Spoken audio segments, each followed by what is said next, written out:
ગોવર્ધન લીલા વખતે ભગવાન શ્રી કૃષ્ણે કહ્યું છે કે આપણા વિરોધીને તો આપણે દૂર રાખીએ જ, પણ જે તટસ્થ રહેવાનો દાવો કરતા હોય ને એને દૂર રાખો. એ વખતે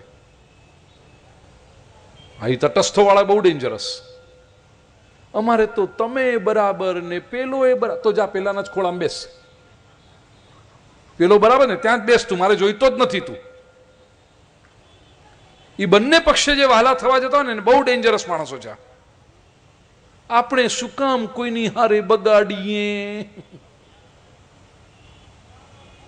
never trust this people, never. They are baseless people, they are faceless people. એનો કોઈ ચહેરો નથી હોતો આ લોકોનો. એ ક્યારેય તમને કામમાં ના આવે. એ માત્ર તમારો ફાયદો લેવા બેઠા હતા, એટલે બેઠા હતા. અને બીજે પક્ષે કહું તો જો તમારામાં ખરેખર ગટ્સ હોય તો જ્યારે આવી પરિસ્થિતિ ઊભી થાય, તમને જે સાચો લાગે એ માણસની બાજુમાં જઈને હિંમતપૂર્વક ઉભા રહેજો. I am with you. આખી દુનિયા તારી વિરુદ્ધ થઈ જશે, ચિંતા નહીં કર. I am with you because I know you are a good person. મુશ્કેલીમાં માણસને આવા લોકોની જરૂર છે જે આધાર આપે. અમારે તો બંને હરખા, તો મારે તું નહીં જોઈએ, જા. અને આ શબ્દો ભૂપેન્દ્રભાઈ પંડ્યાના છે એમ નહીં સમજતા, આ શબ્દો ભગવાન કૃષ્ણના છે. શ્રીમદ ભાગવતના દશમ સ્કંદના 24મા અધ્યાયનો બીજો કે ત્રીજો શ્લોક કાઢીને વાંચો.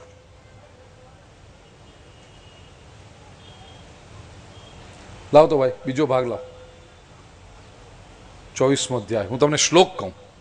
હું હંમેશા કહું છું, વ્યાસપીઠ પરથી હું જે બોલું છું, it is not my personal opinion, it is a universal opinion. અને I will prove it any time શાસ્ત્રથી.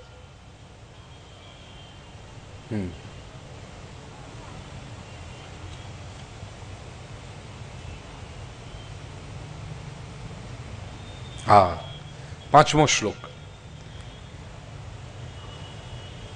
અસ્ત્યસ્વ પર દૃષ્ટિ નામ મિત્રો દાસ તદ્વિદ્વિષામ ઉદાસીનો અરિવદ વર્જ્ય આત્મવત સુહૃદુચ્યતે.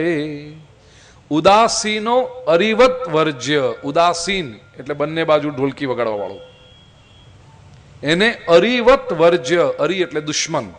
દુશ્મનની જેમ છોડી દેવો. Especially when you are in trouble. આ લાઈફના પ્રિન્સિપલ બતાવે છે ભગવાન શ્રી કૃષ્ણ. બધું સારું ચાલતું હોય ને ત્યારે ઢોલકી વગાડવાળા બાજુમાં ફરતા હોય વાંધો નથી, કારણ કે તમને ખબર છે તમારી એ ઢોલકી વગાડવાના છે. પણ આપણે જ્યારે મુશ્કેલીમાં હોઈએ ત્યારે આ ડબલ ઢોલકી વાળાઓને પહેલા કાઢો બહાર. ઉદાસીનો, કારણ કે તમારું બગાડશે. એ તમારી પાસે આવીને એવું થયું, અચ્છા, અને બીજે દી સામે વાળાને જઈને બેસે, પેલો તો આવું કહેતા હતા. એ તમારું બગાડતા રહેશે, કારણ કે એને પેલાને વાલા થવું છે.